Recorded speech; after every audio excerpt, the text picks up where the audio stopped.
अस्सलाम वालेकुम। कैसे हैं आप लोग? उम्मीद है खैर खैरियत से होंगे। तो आज की वीडियो में हम चैप्टर नंबर 7 वेक्टर्स का उसमें एक्सरसाइज 7.3 करने जा रहे हैं। तो इससे पहले कि मैं एक्सरसाइज 7.3 स्टार्ट करूं, पहले थोड़े से बेसिक कॉन्सेप्ट्स पर एक नज़र सानी कर लें। तो जो आपके एक्सरसाइज 7.3 है, इसमें जो आपका वेक्टर्स का टॉपिक इन्वॉल्व है वो है स्केलर प्रोडक्ट और डॉट प्रोडक्ट। अब आपने ये पहले भी पढ़ा होगा, कुछ बच्चों ने जो फिजिक्स के स्टूडेंट्स हैं, ये आपने उसमें भी पढ़ा हुआ है। सेम वही चीज़ है, स्केलर प्रोडक्ट और डॉट प्रोडक्ट। तो वेक्टर्स का जो प्रोडक्ट होता है ना, या वेक्टर्स की जो मल्टीप्लिकेशन होती है, ये बेसिकली दो तरह की होती है। एक स्केलर प्रोडक्ट या डॉट प्रोडक्ट, एक वेक्टर प्रोडक्ट या क्रॉस प्रोडक्ट, वो जो हम आगे पढ़ेंगे। तो अभी फिलहाल हम वेक्टर की जो मल्टीप्लिकेशन है उसकी पहली टाइप पढ़ने जा रहे हैं, स्केलर प्रोडक्ट और डॉट प्रोडक्ट। अब ये स्केलर प्रोडक्ट और डॉट प्रोडक्ट क्या होता है कि जब हम दो वेक्टर्स को मल्टीप्लाई करें और जवाब स्केलर आ जाए तो उसको हम कहते हैं स्केलर प्रोडक्ट। और ऐसे वेक्टर्स का प्रोडक्ट जिनको मल्टीप्लाई करने पे जवाब स्केलर आए, उस प्रोडक्ट को हम डॉट से रिप्रेजेंट करते हैं। डॉट लगा के उन दो वेक्टर्स की मल्टीप्लिकेशन को रिप्रेजेंट करते हैं। अब फर्ज कर लें कि आपके पास ये ए और बी दो वेक्टर्स हैं। एक वेक्टर है ए, एक वेक्टर है बी। तो अगर आप इनका डॉट प्रोडक्ट ओपन करेंगे तो डॉट प्रोडक्ट का फार्मूला क्या होगा? A dot B is equal to magnitude of A magnitude of B cos of theta. तो ये डॉट प्रोडक्ट का फार्मूला है। ए डॉट बी बराबर होता है magnitude of A magnitude of B cos of theta. Magnitude of a और magnitude of b को simply आप ए बी लिख सकते हैं। तो ए dot B is equal to A B cos theta. ये उसका फार्मूला है, बेसिक फार्मूला है डॉट प्रोडक्ट का। अब थीटा क्या है? थीटा वो एंगल है जो ए वेक्टर और बी वेक्टर के दरमियान बन रहा है। ठीक हो गया जी। तो ये आपका डॉट प्रोडक्ट का फार्मूला है। उसके बाद हम ये देखते हैं कि हम डॉट प्रोडक्ट लेते कैसे हैं, कंपोनेंट्स की फॉर्म में। तो फर्ज करें उसके लिए आपके पास एक वेक्टर है ए x1i plus y1j plus z1k, और एक वेक्टर है B x2i plus y2j plus z2k। अब आप इनका डॉट प्रोडक्ट लेना चाहते हैं ए डॉट बी। तो अब डॉट प्रोडक्ट बहुत ही सिंपल है कि इसमें आपने आई के कोफिशिएंट्स को आपस में मल्टीप्लाई करना है और जे के कोफिशिएंट्स को आपस में मल्टीप्लाई कर लेना है और के कोफिशिएंट्स को आपस में मल्टीप्लाई कर लेना है। तो जब आप मल्टीप्लाई करेंगे तो साथ फिर आपने आई जे के नहीं लगाना, क्योंकि इसका जवाब एक स्केलर या एक नंबर आता है। तो आई के दोनों कोफिशिएंट्स को मल्टीप्लाई कर लें, x1 x2 आ जाएगा, प्लस जे के कोफिशिएंट्स को आपस में मल्टीप्लाई कर लें, y1 y2 आ जाएगा। के कोफिशिएंट्स को मल्टीप्लाई कर लें तो z1 z2 आ जाएगा। तो ए डॉट बी आपके पास आ गया x1 x2 plus y1 y2 plus z1 z2। बस आपने इतना काम करना होता है ए डॉट बी में। उसके बाद थोड़ी सी इसकी कुछ प्रॉपर्टीज हैं, ये भी पढ़ लें, बहुत ज़रूरी हैं, ये आपको याद होनी चाहिए इससे पहले कि आप एक्सरसाइज 7.3 करें। तो सबसे पहली जो है वो है परपेंडिकुलर वेक्टर्स और ऑर्थोगोनल वेक्टर्स। ऑर्थोगोनल वेक्टर्स का वर्ड आ जाए या परपेंडिकुलर वेक्टर्स का वर्ड आ जाए, इसका मतलब एक ही है। तो याद रखिएगा कि अगर दो वेक्टर्स परपेंडिकुलर हो, कि if A vector is perpendicular to B vector, तो अगर दो वेक्टर्स परपेंडिकुलर हो तो उनका डॉट प्रोडक्ट जीरो होता है। A dot B is equal to zero, ये बहुत अहम प्रॉपर्टी है, क्वेश्चंस में भी यूज होगी। तो अगर दो वेक्टर्स परपेंडिकुलर हों तो उनका डॉट प्रोडक्ट जीरो होता है। तो ए परपेंडिकुलर है बी के, तो ए डॉट बी जीरो होगा। उसके बाद dot product of two parallel vectors. अब दो पैरेलल वेक्टर्स का जब भी आप डॉट प्रोडक्ट निकालेंगे तो वो उनके मैग्नीट्यूड के प्रोडक्ट के इक्वल आएगा। यानी कि ए डॉट बी आपने निकाला, अब दो वेक्टर्स अगर पैरेलल हों तो आपको पता है उनके दरमियान एंगल 0 डिग्री बनेगा। तो ए डॉट बी आप निकालेंगे तो बन जाएगा magnitude of A magnitude of B cos of zero. अब कॉज ऑफ जीरो 1 होता है, तो जवाब आ जाएगा ए डॉट बी का magnitude of A magnitude of B. तो आप देख सकते हैं मैग्नीट्यूड्स का प्रोडक्ट आ रहा है। तो पैरेलल वेक्टर्स का डॉट प्रोडक्ट मैग्नीट्यूड के प्रोडक्ट के इक्वल होता है। उसके बाद self dot product of vector, यानी कि अगर आप एक ही वेक्टर का उसी के साथ अगर डॉट प्रोडक्ट निकालें तो वो किसके इक्वल आता है? कहता है self dot product of vector is square of its magnitude, वो उसके मैग्नीट्यूड के स्क्वायर के बराबर होता है। यानी कि ए डॉट ए निकालें, अब ए वेक्टर का ए के साथ एंगल 0 डिग्री बनेगा। तो ए डॉट ए आप निकालेंगे तो आंसर आएगा ए मैग्नीट्यूड कॉज ऑफ जीरो। अब कॉज ऑफ जीरो 1 होता है तो पीछे बचेगा ए मैग्नीट्यूड वो बन जाएगा ए मैग्नीट्यूड का स्केयर।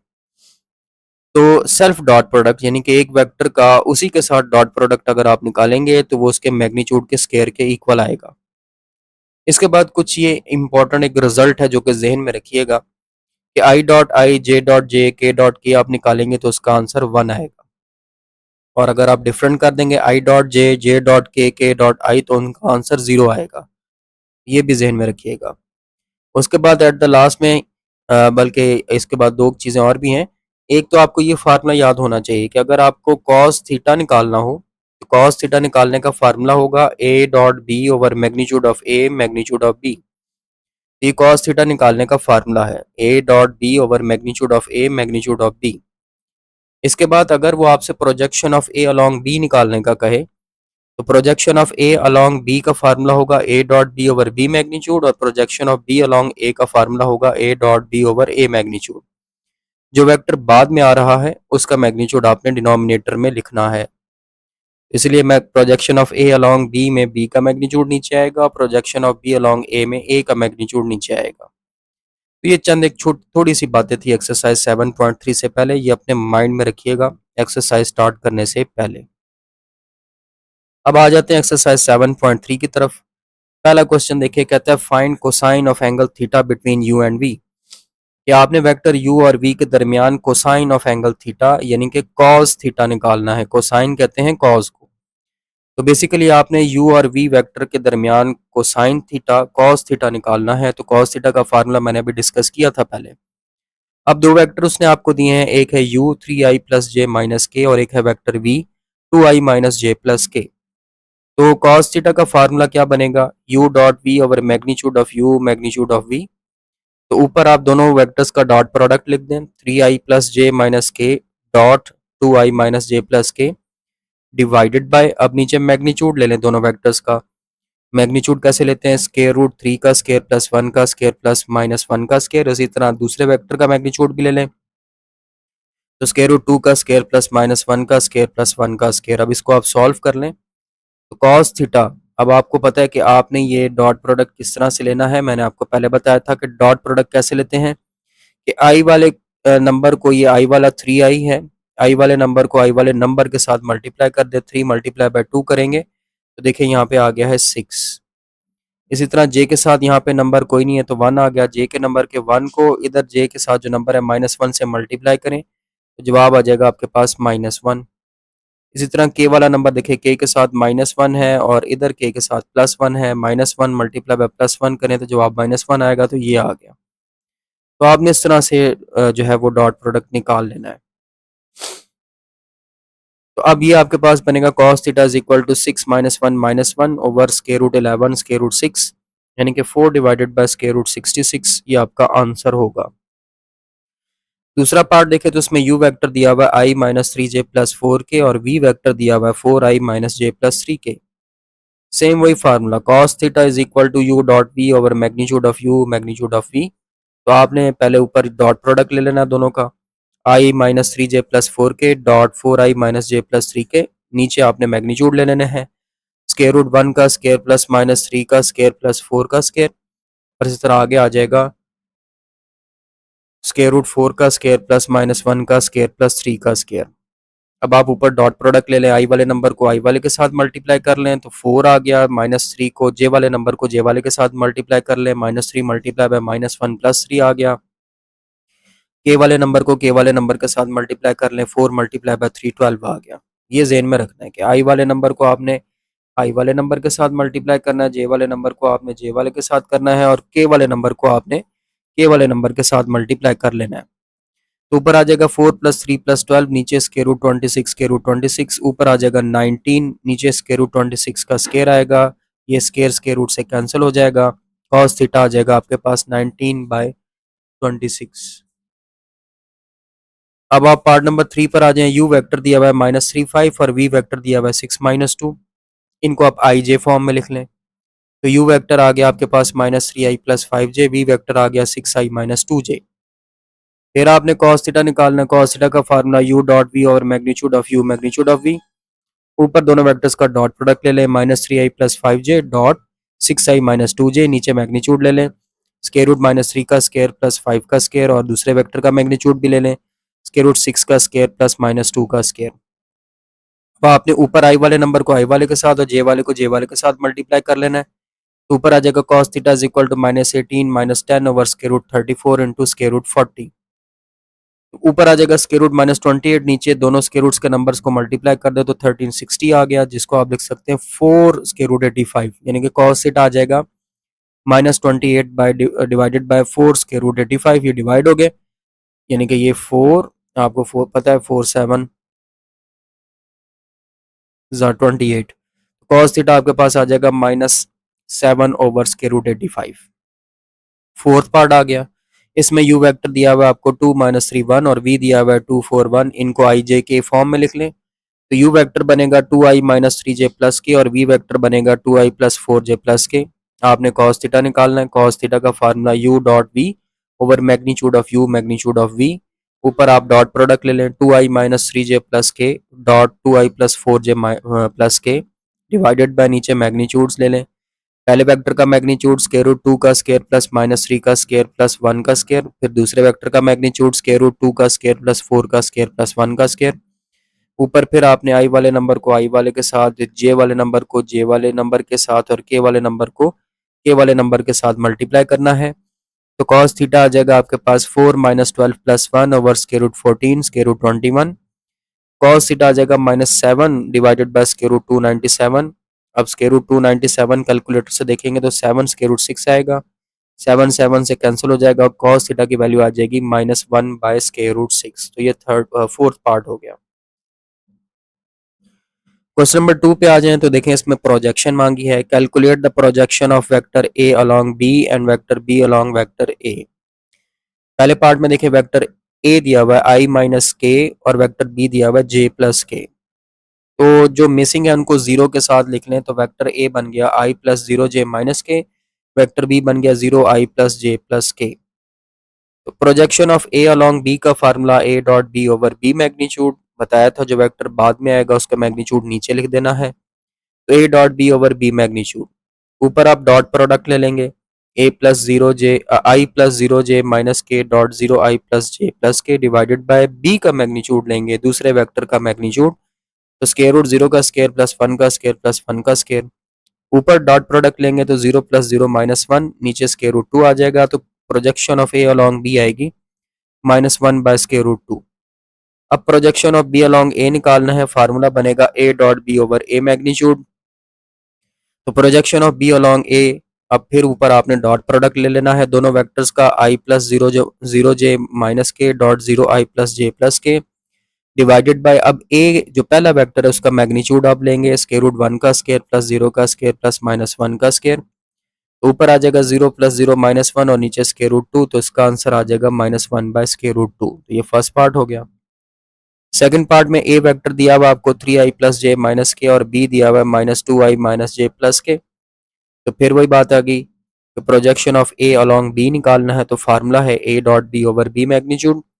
तो आपने ऊपर दोनों का डॉट प्रोडक्ट ले लेना है। तो projection of A along B आपकी बन जाएगी 3i प्लस जे माइनस के dot -2i minus J plus K divided by नीचे दूसरे वेक्टर का मैग्नीट्यूड आएगा, स्क्वायर रूट -2 का स्क्वायर प्लस -1 का स्क्वायर प्लस 1 का स्क्वायर। ऊपर डॉट प्रोडक्ट लें तो projection of A along b बन जाएगा -6 -1 डिवाइडेड बाय स्क्वायर रूट 6। तो projection of A along B आ जाएगी -8 बाय स्क्वायर रूट 6। अब projection of B along A की बारी। तो projection of B along A का फार्मूला बन जाएगा A dot B over A magnitude. फिर वही बात है, ऊपर आप डॉट प्रोडक्ट ले लें। प्रोजेक्शन ऑफ बी अलोंग ए बन जाएगा 3i प्लस जे माइनस के dot -2i minus J plus के। नीचे अब आपने पहले वेक्टर का मैग्नीट्यूड लेना है ए का, वो बन जाएगा स्क्वायर रूट 3 का स्क्वायर प्लस 1 का स्क्वायर प्लस -1 का स्क्वायर। ऊपर डॉट प्रोडक्ट लेंगे तो प्रोजेक्शन ऑफ बी अलोंग ए आ जाएगा -6 -1 नीचे स्क्वायर रूट 11। तो projection of B along A का आंसर आ जाएगा -8 बाय स्क्वायर रूट 11। ये हो गया आपका पार्ट 2। क्वेश्चन नंबर 3 पर आ जाएं। कहता है find a real number alpha. ये जो अल्फा है ये आपका कोई नंबर है जो कि आपने निकालना है। So that vectors u and v are perpendicular. ये उसने आपको बता दिया है कि ये जो दोनों वेक्टर दिए हुए हैं ये दोनों परपेंडिकुलर हैं। तो अभी आपको प्रॉपर्टीज में मैंने ये एक बात बताई थी कि अगर दो वेक्टर्स परपेंडिकुलर हों तो उनका डॉट प्रोडक्ट जीरो होता है। तो आप लिखोगे as u is perpendicular to v, u dot v will be equal to zero. अब आप लेफ्ट हैंड साइड पे दोनों वेक्टर्स का डॉट प्रोडक्ट ले लें। Two alpha i plus J minus के dot i plus alpha j plus four k. अब आपको पता है डॉट प्रोडक्ट कैसे लेना है। यहाँ पे आई के साथ नंबर है टू अल्फा, टू अल्फा को आप मल्टीप्लाई कर देंगे इस आई वाले नंबर के साथ, जे के साथ वन है उसको मल्टीप्लाई कर देंगे अल्फा के साथ, के साथ माइनस वन है उसको मल्टीप्लाई कर देंगे फोर के साथ। तो ये आ जाएगा two alpha plus alpha minus four is equal to zero, three alpha minus four is equal to zero. Three alpha is equal to four आ गया और अल्फा की वैल्यू फोर बाय थ्री आ जाएगी। अब पार्ट नंबर टू पर आ जाए। इसमें u वेक्टर दिया हुआ है alpha i plus two alpha j minus k, v दिया हुआ है i plus alpha j plus three k. अब आपने इधर भी अल्फा की वैल्यू निकालनी है और ये उसने बताया हुआ है कि u परपेंडिकुलर है v के। अब अगर u परपेंडिकुलर है v के तो इनका डॉट प्रोडक्ट जीरो होगा, तो u dot v will be equal to zero. अब दोनों का डॉट प्रोडक्ट ले लें। Alpha i plus two alpha j minus के dot i plus alpha j plus three k is equal to zero. इधर भी आप ये अल्फा वाले नंबर आई के साथ जो नंबर है उसको इसके साथ मल्टीप्लाई आई वाले नंबर के साथ, जे वाले नंबर को जे वाले नंबर के साथ, के वाले नंबर को के वाले नंबर के साथ मल्टीप्लाई कर दें तो ये आ जाएगा alpha plus two alpha square minus three is equal to zero. Arrange कर लें और फैक्टराइज कर लें। Two alpha square plus three alpha minus two alpha minus three is equal to zero. Alpha common लेंगे टू अल्फा प्लस थ्री और आखिरी दो में से माइनस वन कॉमन लेंगे तो टू अल्फा प्लस थ्री। एक फैक्टर बनेगा टू अल्फा प्लस थ्री और एक बनेगा alpha minus one is equal to zero. तो two alpha plus three is equal to zero आ गया, alpha minus one is equal to zero कर लिया। तो एक तरफ two alpha is equal to minus three आ जाएगा, दूसरी तरफ अल्फा की वैल्यू वन आ जाएगी और इसी तरह एक अल्फा की value minus three by two आ जाएगी। तो ये अल्फा की वैल्यूज बनती हैं पार्ट नंबर टू के लिए। क्वेश्चन नंबर फोर पर आ जाए, कहते हैं फाइंड द नंबर z। आपने z जो नंबर है ये फाइंड करना है। So that the triangle with vertices a b and c is right triangle with right angle at c। अब उसने आपको जो है वो तीन पॉइंट्स दिए हैं, एक a है, एक b है और एक c है। उसने ये भी बता दिया कि ये तीनों पॉइंट्स मिलकर एक राइट ट्राइंगल बना रहे हैं और राइट एंगल यानी कि 90 का एंगल c पे बन रहा है। तो इसके लिए आपको ये डायग्राम की हेल्प लेनी पड़ेगी। ये हमने एक राइट ट्राइंगल बना लिया। अब आपको नजर आ रहा है कि राइट एंगल यहाँ पे बन रहा है। तो ये पॉइंट ए आ गया, ये बी आ गया और जहां पे राइट एंगल बन रहा है उस पॉइंट को आपने सी कह देना है। तो ये आपकी ट्राइंगल बन गई। अब आपको क्लियर नजर आ रहा है कि एक ये साइड बनती है सी बी और एक ये साइड बनती है सी ए। अब ये सी बी और सी ए आपस में परपेंडिकुलर हैं, हमें बड़ा क्लियर नजर आ रहा है। तो हम लिखेंगे C A is perpendicular to C B. तो C A dot C B will be equal to zero. दोनों परपेंडिकुलर हैं तो इनका डॉट प्रोडक्ट जीरो होगा। अब सी ए को अगर हम ओपन करें तो बन जाएगा ओ ए minus O C, dot C B को ओपन करें तो बन जाएगा ओ बी माइनस ओ सी। अब आप इनको इनकी जगह पर जो इनके वेक्टर्स बनते हैं वो लिख लें। ओ ए वेक्टर लिखने के लिए पॉइंट ए को देखें तो वो पहले के साथ आई, दूसरे के साथ जे और तीसरे के साथ के लगा दें तो ओ ए आपके पास आ जाएगा आई माइनस जे प्लस जीरो के, फिर माइनस आया। उसके बाद ओ सी लिखने के लिए सी पॉइंट को देखें, फिर आई जे के लगा दें तो zero I plus to J plus Z के, फिर डॉट, फिर ब्रैकेट। अब पहली ब्रैकेट में आपके पास ओ बी आएगा तो बी पॉइंट देखें, आई जे के लगा दें तो minus to I plus to J plus के, माइनस फिर ओ सी है तो zero I plus to J plus Z के इज इक्वल टू जीरो आ गया। तो ब्रैकेट्स पहले तो स्मॉल ब्रैकेट्स को रिमूव करें तो आई माइनस जे प्लस के माइनस मल्टीप्लाई करें माइनस जीरो आई माइनस टू जे माइनस जेड के, फिर dot minus two I plus to J plus के, फिर माइनस को मल्टीप्लाई करें तो माइनस जीरो आई माइनस टू जे माइनस जेड के, ये आपके पास आ जाएगा। अब प्लस माइनस कर लेंगे तो पहला बन जाएगा आई माइनस थ्री जे माइनस जेड के, डॉट दूसरा बन जाएगा माइनस टू आई प्लस जीरो जे प्लस वन माइनस जेड के। अब आप इनका डॉट प्रोडक्ट ले आई वाले नंबर को आई वाले के साथ मल्टीप्लाई करेंगे माइनस टू, जे वाले को जे वाले के साथ करेंगे जीरो और के वाले को के वाले के साथ करेंगे तो minus z into one minus z is equal to zero आ जाएगा। तो minus two minus z plus z square is equal to zero, इसको अरेंज कर लें तो क्वाड्रेटिक इक्वेशन आ गई। Z square minus z minus two is equal to zero, factorise कर लें। Z square minus two z plus z minus two, पहले दो में से जेड कॉमन लें तो जेड माइनस टू आएगा और आखिरी दो में से वन कॉमन लें तो जेड माइनस टू आएगा। हमारे फैक्टर्स बन गए एक जेड माइनस टू और एक जेड प्लस वन। तो z माइनस टू को इक्वल टू जीरो किया, z प्लस वन को इक्वल टू जीरो किया तो एक z की वैल्यू टू आ जाएगी और एक z की वैल्यू माइनस वन आ जाएगी। तो ये हमारे पास z की वैल्यूज आ गई। क्वेश्चन नंबर 4 में।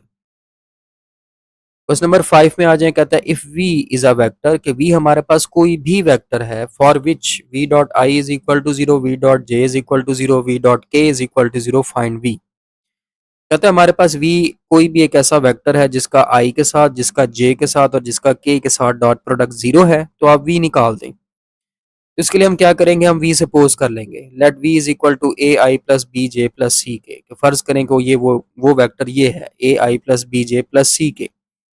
अब पहली कंडीशन के मुताबिक उसने कहा कि v डॉट आई 0 है, तो v की जगह v वेक्टर लिख लें ए i plus b j plus c के डॉट, और उसके बाद सिर्फ i लिखा हुआ था तो j और k को 0 के साथ लिख लें, तो बन जाएगा i plus 0 j plus 0 k is equal to 0।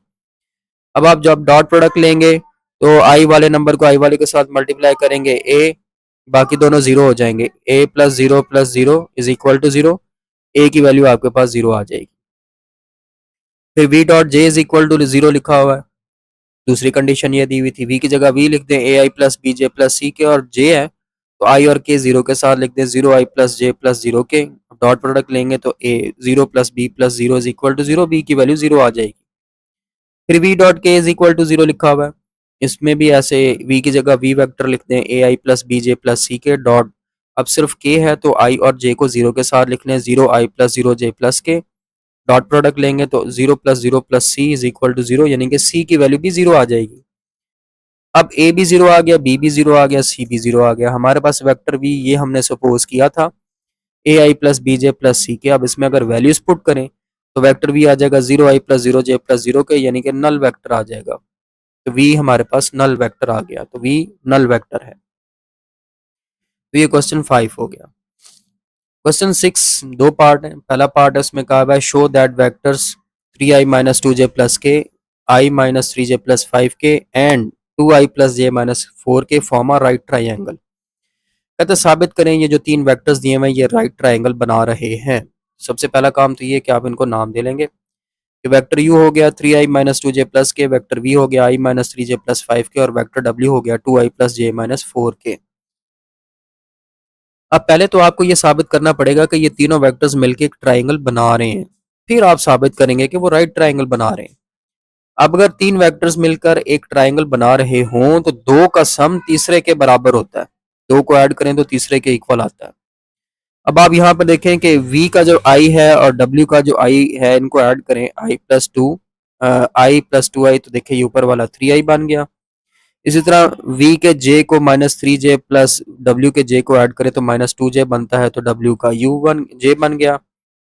इसी तरह v के 5k को w के माइनस 4k में सब्ट्रैक्ट करें तो प्लस के आता है, तो ये u का k बन गया। तो आप देख सकते हैं u बराबर है v प्लस w के, तो दो को ऐड करने पे तीसरा बन रहा है, इसका मतलब कि u v और w ट्राइंगल तो बना रहे हैं।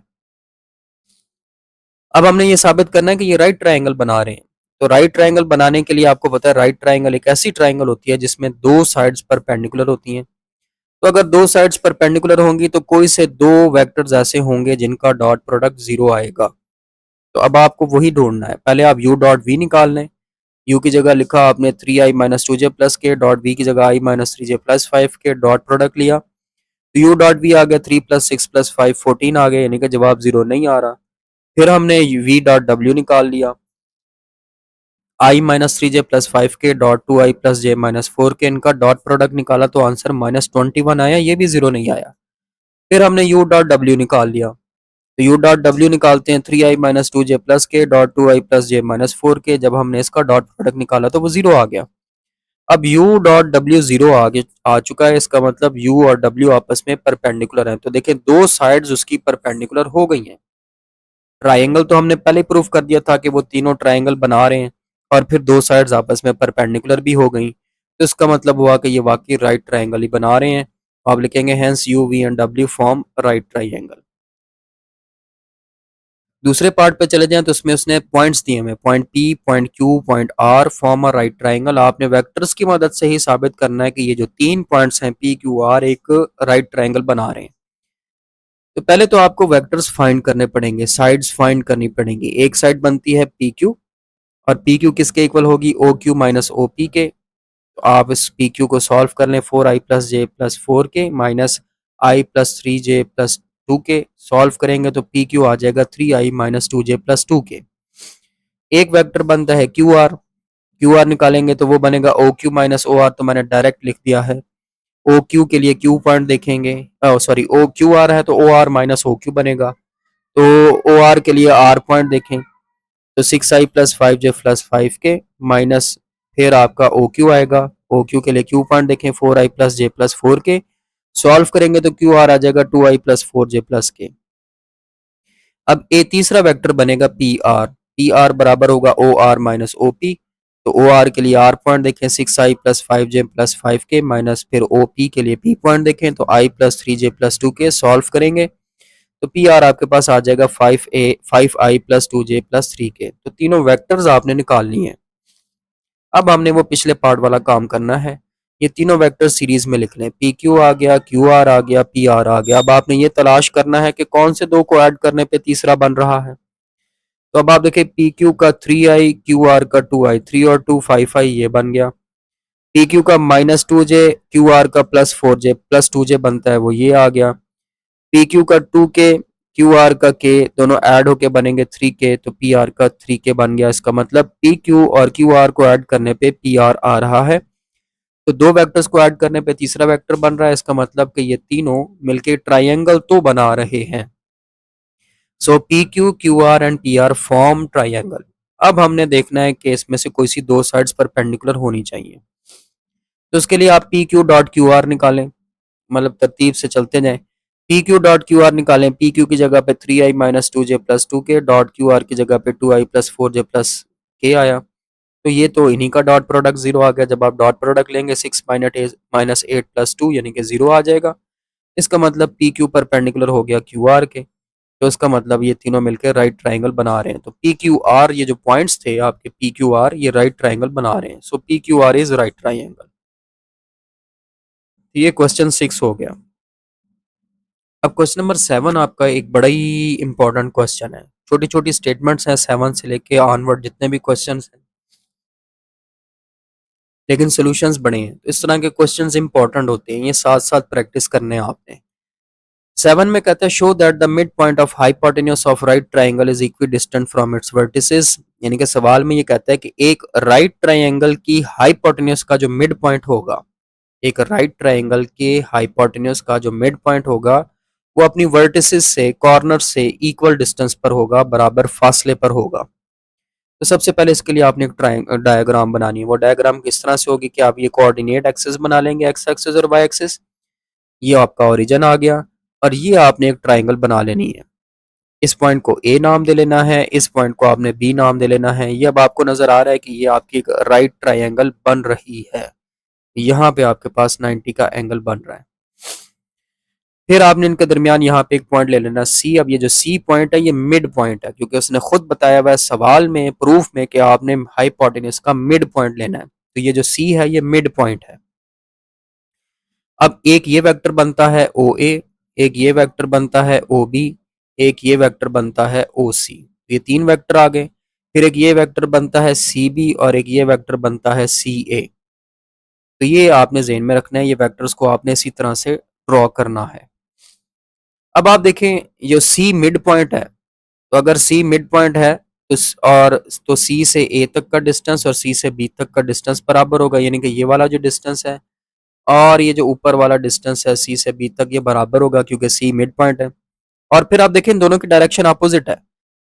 ठीक है, सी ए की डायरेक्शन और सी बी की डायरेक्शन क्योंकि अपोजिट है, इसलिए लिखा कि सी ए बराबर होगा माइनस सी बी के। क्योंकि दोनों की डायरेक्शन अपोजिट है तो माइनस आएगा, किसी एक के साथ माइनस आएगा, लाजमी नहीं है कि सी बी के साथ ही आए। अगर दो वेक्टर्स का मैग्नीट्यूड इक्वल हो, डायरेक्शन अपोजिट हो, तो उनमें से किसी एक के साथ माइनस लगा दो। तो सी ए वैक्टर बराबर होगा माइनस सी बी के। हाँ अलबत्ता क्योंकि मैग्नीट्यूड या लेंथ सेम है, तो सी ए का मैग्नीट्यूड हो या माइनस सी बी का मैग्नीट्यूड हो या लेंथ हो, वो सेम होगी। माइनस आप ना भी लगाएं तो आप लिख सकते हैं कि सी ए का मैग्नीट्यूड बराबर है सी बी के मैग्नीट्यूड के। इसको इक्वेशन 1 कह लें। तो एक चीज तो आपने यहीं पे प्रूव कर दी है कि सी ए और सी बी का मैग्नीट्यूड बराबर है, या यूं कह लें कि जो लेंथ सी ए है और लेंथ सी बी है वो बराबर है। या यूं भी कह सकते हैं कि सी का ए से डिस्टेंस हो या सी का बी से डिस्टेंस हो, वो बराबर है। तो दो वर्टेक्स से तो डिस्टेंस बराबर आपने यहीं पे प्रूव कर दिया। अब आगे क्या करेंगे? अब अगली बात यह है कि आपको ये ज़हन में रखना है, ये जो वेक्टर ओ ए है, ये नीचे वाली ट्राइंगल को गौर से देखें। नीचे वाली ट्राइंगल को अगर आप गौर से देखेंगे तो इसमें आपको पता चलेगा कि ये जो वेक्टर बन रहा है ना ओ ए, ये वाला वेक्टर, ये रिजल्टेंट वेक्टर बन रहा है क्योंकि इसका हेड से हेड ज्वाइन हो रहा है, टेल से टेल ज्वाइन हो रही है। यानी कि नीचे वाली ट्राइंगल में जो रिजल्टेंट है वो ओ ए है, और रिजल्टेंट किसके बराबर होता है? बाकी के दो वेक्टर्स के सम के। यानी कि इस बाकी के दो वेक्टर्स को ऐड कर लें तो रिजल्टेंट के बराबर होता है। तो ओ ए वेक्टर बराबर होगा ओ सी प्लस सी ए। बाकी के दो वेक्टर्स कौन से बनते हैं? एक बनता है ओ सी और एक बनता है सी ए। तो ओ ए वेक्टर बराबर होगा ओ सी प्लस सी ए के। और इसी तरह अगर आप ऊपर वाली ट्राइंगल में आ जाएं, ऊपर वाली ट्रायंगल में देखें तो ये ओ बी वेक्टर आपका रिजल्टेंट वेक्टर बनता है क्योंकि इसका हेड से हेड ज्वाइन हो रहा है और टेल से टेल ज्वाइन हो रही है। तो ओ बी बराबर होगा ओ सी प्लस सी बी के। डायरेक्शन के साथ चलना है, ओ से लेके सी, फिर सी से लेके बी। तो ओ बी बराबर होगा ओ सी प्लस सी बी के, ये आपने ज़हन में रखना है। फिर आप ये भी देख सकते हैं कि ओ ए और ओ बी आपस में परपेंडिकुलर है। O A is perpendicular to O B, तो इनका डॉट प्रोडक्ट जीरो होगा। तो O B is equal to zero. अब देखिए ऊपर बॉक्सेस में ओ ए और ओ बी की वैल्यू लिखी हुई है, वो पुट कर दें। तो O C plus C A dot O C plus C B is equal to zero. अभी आपने पढ़ा, ये देखें शुरू शुरू में लिखा हुआ है कि सी ए बराबर होता है माइनस सी बी के। तो सी ए की जगह पे माइनस सी बी लगा दें तो बन जाएगा O C minus C B dot O C plus C B is equal to zero. अब ये डॉट प्रोडक्ट ओपन कर लें तो बन जाएगा O C dot O C plus O C dot C B minus C B dot O C minus C B dot C B is equal to zero. अब self dot product किसके equal होगा? यानी कि ओ C dot O C का answer क्या आ जाएगा? Magnitude of O C का square. इसी तरह O C dot C B as it is, ये जो सी बी डॉट ओ सी लिखा हुआ था इसको भी मैंने ओ सी डॉट सी बी लिख दिया, इससे फर्क नहीं पड़ता, तो ये दोनों कैंसिल हो जाएंगे। इसी तरह C B dot C B किसके इक्वल होगा? सी बी मैग्नीट्यूड के स्केयर के। हमारे पास बचा ओ सी का स्केयर माइनस सी बी का square is equal to zero. अब आप ये माइनस वाली टर्म राइट साइड पे ले जाएं तो ओ सी का square is equal to C B का स्केयर, स्केयर रूट लगा दें या स्केयर खत्म कर दें तो ओ सी बराबर हो गया सी बी के। तो ये आ गई इक्वेशन 2।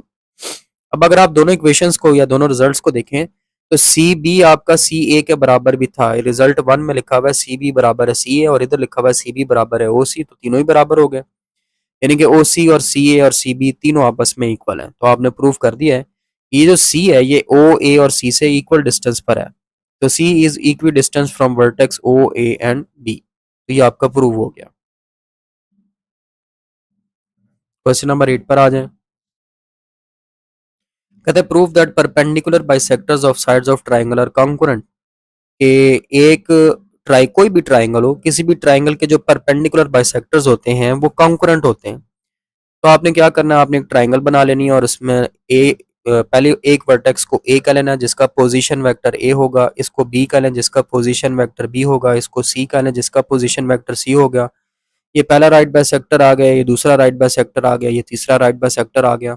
अब राइट बाइसेक्टर्स क्या होती हैं? ये ऐसी लाइंस होती हैं जो साइड के मिड पॉइंट से गुजरती हैं और साइड के परपेंडिकुलर होती हैं। दो बातें हैं, एक तो मिड पॉइंट से गुजरती हैं और साइड के परपेंडिकुलर होती हैं।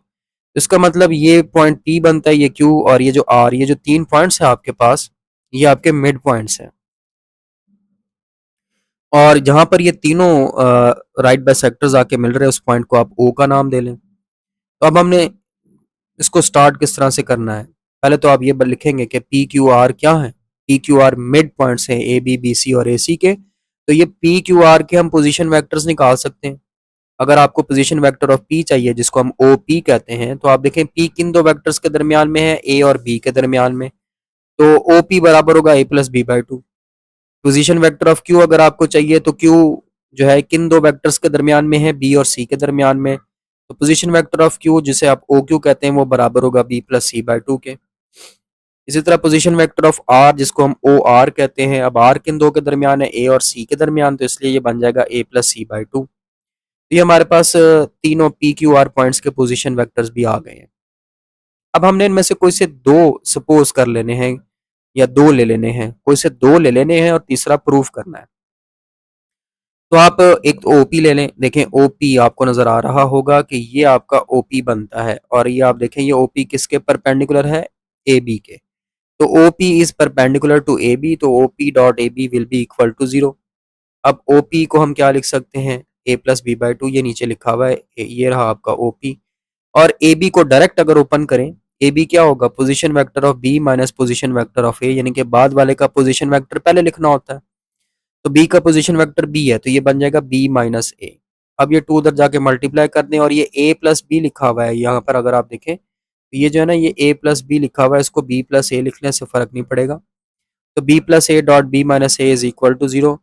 तो P plus A B minus A क्या होता है, स्केयर आ जाता है। तो ये बन जाएगा B का मैग्नीट्यूड का स्केयर माइनस A के मैग्नीट्यूड का स्केयर इज इक्वल टू 0। इसको इक्वेशन 1 कह लेंगे।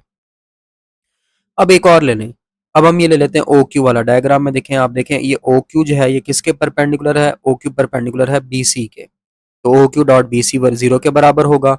ये आपके सामने OQ की वैल्यू लिखी हुई है, B plus C by two dot, और अगर आप BC को डायरेक्ट ओपन करें तो C पहले आना है, C का पोजीशन वेक्टर पहले आना है, तो C माइनस बी होगा। तो ये जो ऊपर B प्लस सी लिखा हुआ है, इसको C प्लस बी लिख लें, 2 को उधर जाके 0 से मल्टीप्लाई करेंगे तो 0 हो जाएगा, तो बनेगा C plus B dot C minus B. ये भी फार्मूला बन गया, मैग्नीट्यूड ऑफ C का square minus magnitude of B का स्केयर इज इक्वल टू 0। इसको इक्वेशन 2 कह लें। अब इक्वेशन 1 और 2 को ऐड कर लें, एडिंग इक्वेशन 1 एंड 2। तो ऐड करेंगे B के मैग्नीट्यूड का स्केयर माइनस A के मैग्नीट्यूड का स्केयर प्लस C के मैग्नीट्यूड का स्केयर माइनस B के मैग्नीट्यूड का स्केयर, ये दोनों कैंसिल हो जाएंगे।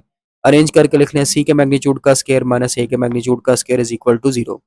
अब इसको फार्मूला अब रिवर्स करें, इसका फार्मूला ओपन करें, तो C के मैग्नीट्यूड का square minus A magnitude square को किस तरह से लिख सकते हैं हम, C plus A dot C minus A।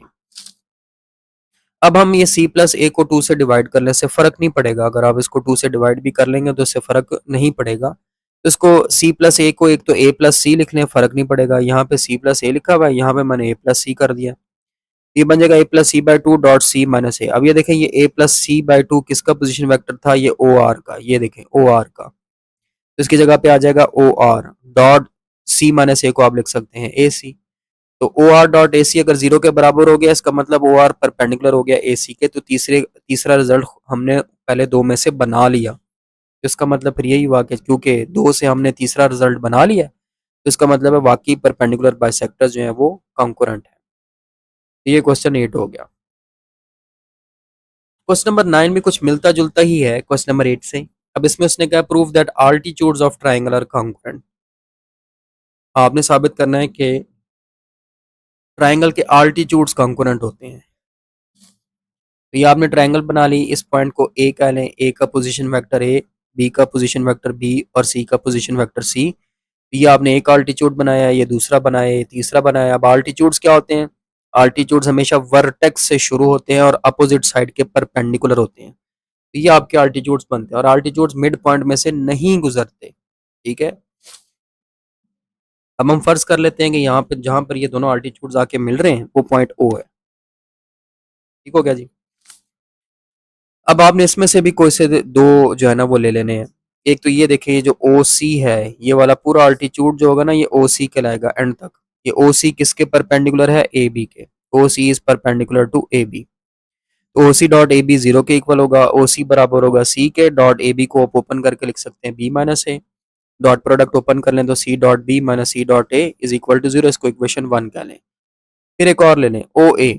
अब ये जो पूरा अल्टीट्यूड है ना, ये नीचे तक ओ ए ही कहलाएगा। अब ये ओ ए किसके परपेंडिकुलर है, बी सी के।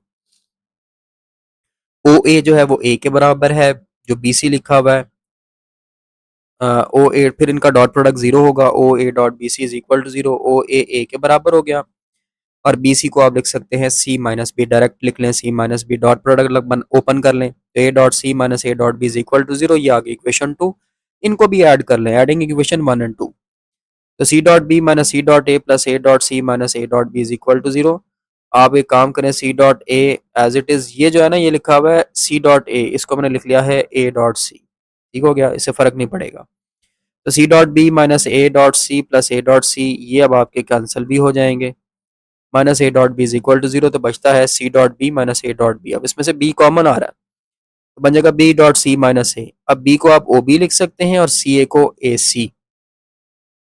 तो O B dot A C is equal to 0। इसका मतलब ओ बी परपेंडिकुलर है ए सी के, क्योंकि डॉट प्रोडक्ट 0 आ रहा है, तो ये दोनों आपस में परपेंडिकुलर होंगे। तो हमने ये भी प्रूव कर दिया कि आल्टीट्यूड्स भी आपस में कॉन्करेंट हैं। तो ये क्वेश्चन 9 हो गया। क्वेश्चन नंबर 10 आ गया, prove that angle in semi circle is right angle, साबित करें कि किसी सेमी सर्कल में जो एंगल होगा वो राइट एंगल होगा। तो आपने ये सेमी सर्कल बना लेना। सेमी सर्कल किसको कहते हैं? हाफ ऑफ सर्कल को। अब इसका एक पॉइंट को आप ए कह लेंगे, दूसरे को आप बी कह लेंगे, बल्कि नहीं, ये ऐसे नहीं नाम देना, इसको ए कह लें और इसको बी कह लें, ज़्यादा बेहतर ये है कि जो राइट साइड पे डायमीटर का एंड है उसको ए कह लें, जो लेफ्ट साइड वाला है उसको बी कह लें। तो ये पॉइंट ए हो गया, ये पॉइंट बी हो गया। फिर हमने एक वो ऊपर पॉइंट ले लिया है सी। अब हमने साबित ये करना है कि ये वाला जो एंगल है ना सी पे, ये 90 का बनेगा। सी पे बनने वाला एंगल 90 का होगा, ये आपने प्रूव करना है। तो हमने हमारे पास एक ये वेक्टर आ रहा है ओ ए और एक ये आ रहा है ओ बी। अगर हम ओ ए को ए कह लें तो ओ बी को हम माइनस ए कह लेते हैं, क्योंकि हैं तो दोनों रेडियस बनते हैं ना। अगर आप देखें ओ से लेके ए तक वो भी सर्कल का रेडियस बन रहा है, ओ से लेके बी तक वो भी सर्कल का रेडियस बन रहा है। हाँ, ओ ए और ओ बी की डायरेक्शन क्योंकि अपोजिट है, तो एक को मैंने ए कहा तो दूसरे को माइनस ए कहा। अगर डायरेक्शन सेम होती तो हम दोनों को ए कह लेते। तो इसलिए ओ ए को हमने वेक्टर ए कह लिया है, ओ बी को हमने वेक्टर माइनस ए कह लिया है। फिर ये वाला जो वेक्टर बनता है ओ सी, इसको हम आर कह लेते हैं। तो ये वेक्टर हमारे पास आर आ गया। तो अब आप देख सकते हैं वेक्टर ओ ए के इक्वल है, वेक्टर ओ बी के इक्वल है, वेक्टर ओ सी आर के इक्वल है। और लेकिन मैग्नीट्यूड की अगर बात करें तो आप चाहे ओ ए ले लो, ओ बी ले लो या ओ सी ले लो, या फिर वही बात आ गई कि ए वेक्टर ले लो या माइनस ए वेक्टर ले लो या आर वेक्टर ले लो, ये तीनों सर्कल के रेडियस हैं। तीनों सर्कल के रेडियस है तो उनकी लेंथ्स इक्वल होंगी, मैग्नीट्यूड्स इक्वल होंगे। तो ए मैग्नीट्यूड हो, माइनस ए मैग्नीट्यूड हो या आर मैग्नीट्यूड हो, ये आपस में बराबर होंगे। अब आप फिर वो देख सकते हैं, हमने प्रूफ ये करना है कि सी ए और सी बी परपेंडिकुलर है। एक वेक्टर सी ए बनता है, एक वेक्टर सी बी बनता है, परपेंडिकुलर है, तो उसके लिए हम सी ए डॉट सी बी निकाल देंगे और वो जीरो प्रूफ करेंगे। तो इसलिए मैंने लिखा सी ए डॉट सी ए को ओपन करें तो ओ ए minus O C dot C B को ओपन करें तो ओ बी माइनस ओ सी, वैल्यूज पुट करें। तो ओ ए जो है वो वेक्टर ए के इक्वल है, ओ सी आर के, डॉट ओ बी जो है वो माइनस ए के इक्वल है और ओ सी आर के।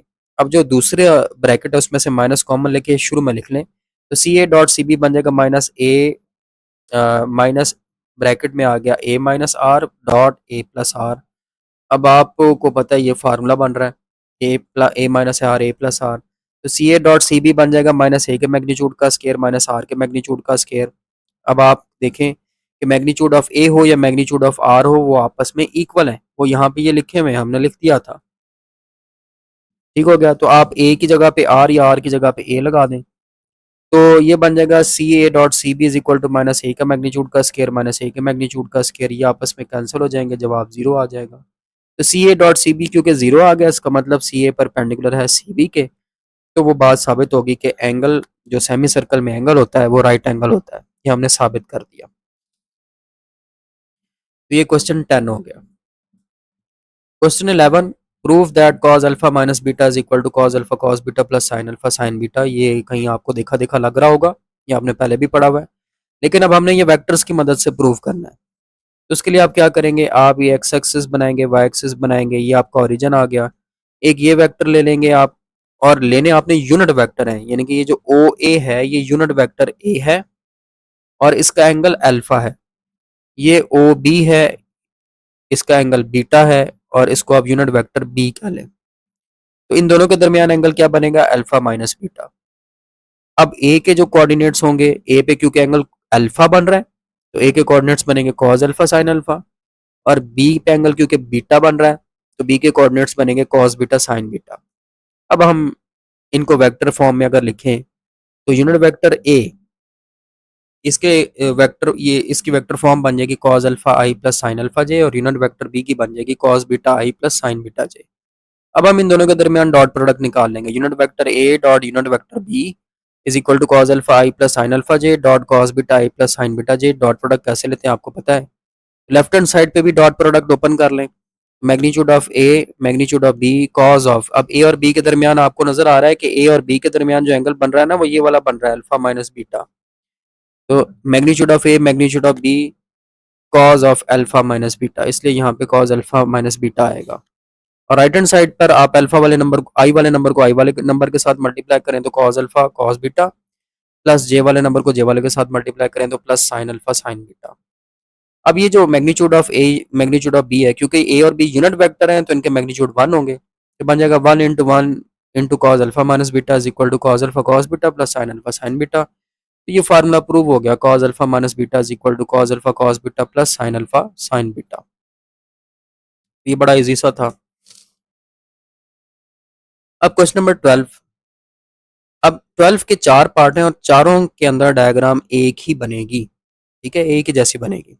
Prove that in any triangle B is equal to C cos A plus A cos C. इसको हम लॉ ऑफ प्रोजेक्शन कहते हैं, ये भी ज़हन में रखिएगा कि ये लॉ ऑफ प्रोजेक्शन कहलाता है। अब ये आपने प्रूव करना है, कैसे प्रूव करेंगे? उसके लिए आपने ये डायग्राम बनानी है। हम एक ट्राइंगल बनाएंगे ए बी सी और इसकी साइडों को थोड़ा सा बढ़ा देंगे। अब ए पॉइंट पे बनने वाला एंगल ए होगा, बी पॉइंट पे बनने वाला एंगल बी होगा, सी पॉइंट पे बनने वाला एंगल सी होगा। ए के सामने वाले साइड जो वेक्टर ए होगी, बी के सामने वाली साइड वेक्टर बी होगी, सी के सामने वाली साइड वेक्टर सी होगी, और इनके बाहर वाले एंगल आपने लेने हैं। तो बाहर वाले एंगल क्या बनेंगे? ए के बाहर वाला एंगल बनेगा पाई माइनस ए, बी के बाहर वाला एंगल पाई माइनस बी और सी के बाहर वाला एंगल पाई माइनस सी बनेगा। अब आप शुरू ऐसे करेंगे, क्योंकि ये तीनों वेक्टर्स मिलकर ट्राइंगल बना रहे हैं, तो ए प्लस बी प्लस सी 0 के इक्वल होगा। अब आपने बी वाला प्रूफ करना, तो बी को छोड़ के बाकी दोनों उस तरफ ले जाएं, तो वेक्टर बी बराबर होगा minus A minus C k. अब आप बी के साथ ही डॉट प्रोडक्ट लेंगे, taking dot product with B on both sides, तो बन जाएगा B dot B is equal to B dot minus A minus C. B dot B बराबर होगा मैग्नीट्यूड ऑफ बी का square is equal to minus B dot A minus B dot सी।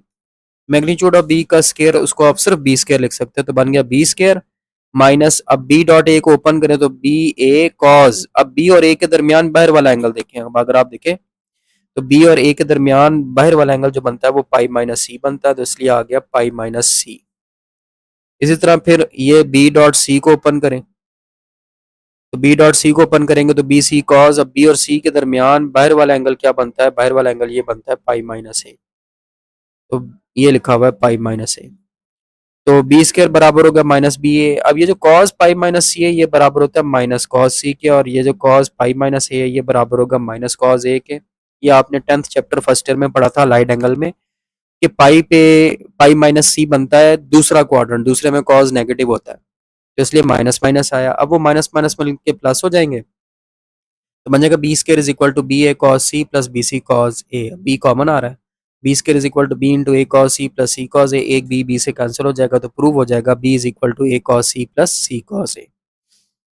इसका दूसरा part भी ऐसे ही है। अब इसमें आपने प्रूव करना है C is equal to A cos B plus B cos A, ये भी लॉ ऑफ प्रोजेक्शन है।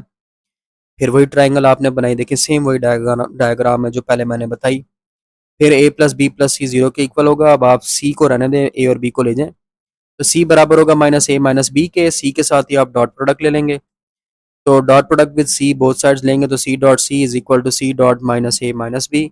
सी डॉट सी बन जाएगा सी स्क्वायर, और डॉट प्रोडक्ट ओपन कर देंगे तो minus C dot A minus C dot B.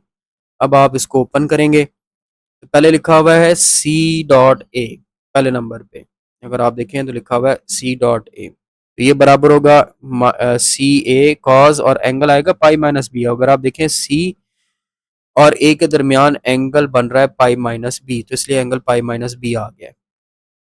फिर लिखा हुआ है C dot B, C dot B open करेंगे तो बन जाएगा C B cos pi minus A. आप देखें सी और बी के दरमियान एंगल बाहर वाला पाई माइनस ए आ रहा है, इसलिए लिखा कॉस पाई माइनस ए। ये बन जाएगा C square is equal to minus C A minus cos B minus C B minus cos A. तो C square is equal to C A cos B plus C B cos A, C common आ गया, तो C square is equal to C into A cos B plus B cos A. C से cancel, C is equal to A cos B plus B cos A, ये prove हो गया। इसी तरह तीसरा पार्ट है, ये तो आपको याद होना चाहिए, ये लॉ ऑफ कोसाइन है। B square is equal to C square plus A square minus 2 C A cos B.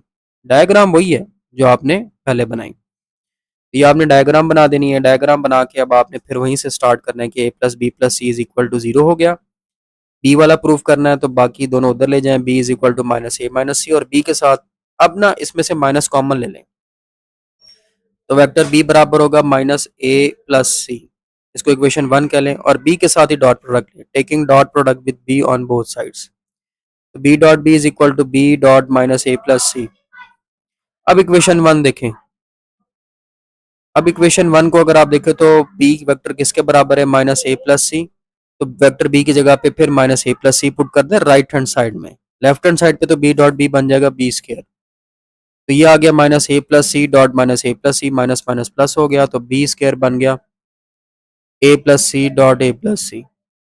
अब आप इस डॉट प्रोडक्ट ओपन कर लें, तो B square is equal to A dot A plus C plus C dot A plus C dot C. तो B square बन गया A square plus A dot C. अब ये जो दूसरे नंबर पे लिखा हुआ था ना सी डॉट ए, इसको भी मैंने लिख लिया है ए डॉट सी, और सी डॉट सी बराबर हो गया सी स्क्वायर के। तो B square is equal to A plus C square, ये दोनों ऐड हो जाएंगे, A dot C plus A dot C, two A dot C बन गया। ए डॉट सी ओपन कर लें, तो B square is equal to A square plus C square plus two A C cos pi minus B. अब ए और सी के दरमियान angle बाहर वाला जो है वो पाई माइनस बी है,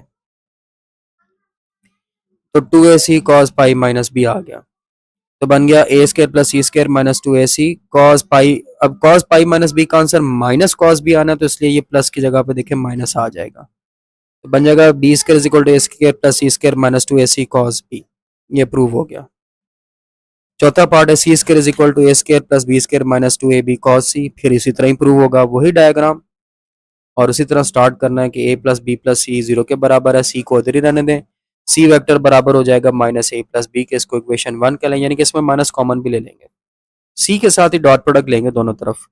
तो C dot C plus C dot minus A plus B. अब फिर इक्वेशन 1 में जो सी की value minus A plus B है वो उसकी जगह पुट कर दें। लेफ्ट हैंड साइड बन जाएगी C square is equal to minus A plus B dot minus A plus B, minus minus plus हो गया, तो सी स्क्वायर बन गया A plus B dot A plus B. अब इस डॉट प्रोडक्ट को ओपन कर लें, तो ए dot A plus A dot B plus B dot A plus B dot B. तो C square is equal to A square plus A dot B, दूसरे को भी ए डॉट बी लिख लें, प्लस बी स्क्वायर। तो ये बन गया C square is equal to A square plus B square plus two A dot B. A dot B open कर लें, तो C square is equal to A square plus B square plus two A B cos pi minus C. अब ए और B के दरमियान बाहर angle आप देखें, आपको नजर आएगा पाई माइनस सी बन रहा है, तो कॉस पाई माइनस सी कॉस सी के बराबर होगा, तो इसलिए साइन माइनस का हो जाएगा, बन जाएगा C square is equal to A square plus B square minus two A B cos C. तो ये आपका ये वाला क्वेश्चन भी प्रूव हो गया। यहाँ पे एक्सरसाइज 7.3 कंप्लीट होती है। इंशाल्लाह आप नेक्स्ट वीडियो में मिलेंगे नेक्स्ट एक्सरसाइज के लिए के साथ, तब तक के लिए अल्लाह हाफिज़।